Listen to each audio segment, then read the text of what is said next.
স্বামীর চেহারার দিকে তাকিয়ে কি আয়াত পড়ুন, আপনার স্বামী আপনাকে পাগলের মতো ভালোবাসবে।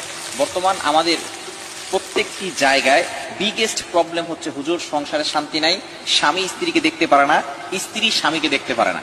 ম্যাক্সিমাম জায়গায় দেখা যাচ্ছে অনেক মহিলারা, মা বোন আমাদেরকে ফোন দিয়ে বলে, হুজুর আমার স্বামী পরকীয়ায় লিপ্ত হয়ে গেছে, আমার স্বামী এখন আর আমাকে সহ্য করতে পারে না, আমার স্বামী আমার সাথে খারাপ ব্যবহার করে, বাজে ব্যবহার করে।